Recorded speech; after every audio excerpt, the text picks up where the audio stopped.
and Paul are at the moment, but you can see there is a lot of movement and a very fluid situation here. OK, let's go to Paul Dowsley, who has been at the centre of a lot of this morning. What's happening there? Now, we're at one of the main pedestrian bridges over the Yarra. There's a line of police here, but another line now just coming in. As you can see from their backs, these are from New South Wales police, because we've had police come in from several states. There's a person being detained here, her face on the ground. Whether she was their target, it's unclear, but she's on the ground. Her bag will probably be searched.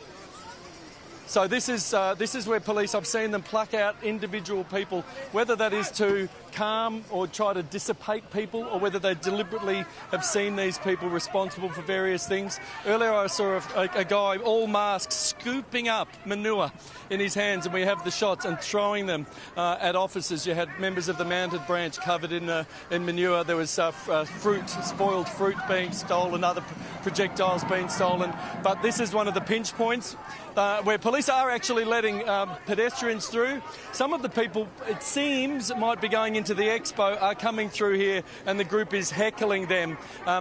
You can kind of guess that maybe the well-dressed people might be going to the expo. They might just be going to their office job, and they're getting yelled at, saying that they're responsible for genocide, they're responsible for the deaths of innocent people. So it's pretty ugly, but police are stopping this team from getting to the back entrance, guys. Yeah, it looks like they're maintaining control on that bridge there. Let's bring in former police detective Peter Moroney. Peter, one of the strategies, it seems, this morning is to splinter that protest group into smaller groups, more manageable groups. Is that right? Yeah, that would seem to be the case, Matt. It makes perfectly logical sense in that the fewer in that crowd, the more chance the police have got to control that crowd and that crowd movement. So that would be one of their tactics. It seems to be working at the moment. The unfortunate nature of these things is it's not over yet. The protesters may go quiet for a little bit, they may regroup, and then we might see another resurgence. We've got a whole day left to play out. Yeah, exactly. The conference goes for a few days. Tegan mentioned the public order response team that have the shields. Explain to us their purpose. Yeah, so in New South Wales we call them PAWs. Essentially that is their sole role, is riots and how to respond to riotous behaviour. They're purposefully trained for that point. You'll see some different officers be equipped with certain types of equipment. So the shield is obviously there to protect them from any missiles being thrown at them. They'll generally form that front line of defence, and sitting in behind them you'll find officers. You might have saw there some footage, some with a red armband, for example. They'll be what we'll call the commanders. They'll have that tactical control to move them.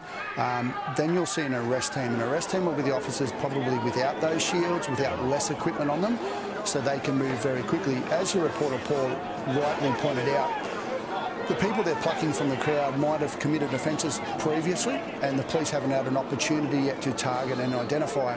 So within that crowd there, you'll have a number of police that will be filming that incident as well. So they'll go back, they'll review that footage. They might say, for example, Nat, we're after the person in a green dress, green suit, and then the police will wait for the right opportunity for that person to be sufficiently isolated so that they can move and take that person. Now, that opportunity may not rise here, but at least they'll try to identify them and deal with them at a different point in time. Notice there's quite a few New South Wales police. Yep. Of course, this is in Victoria. Do they have special powers to act in Victoria? Yeah, certainly. For example, if you sat on the border of New South Wales, Victoria, or indeed any border to New South Wales, you're often sworn in as a special constable because obviously, you know, we have our borders, but there's not an invisible line that says the police can't come over.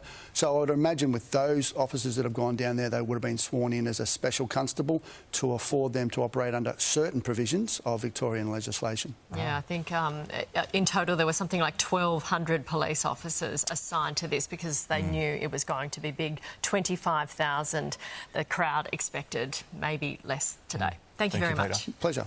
Well, stay with us. We'll be back after the break with more of those protests in Melbourne. This is Sunrise on 7 and 7 Plus.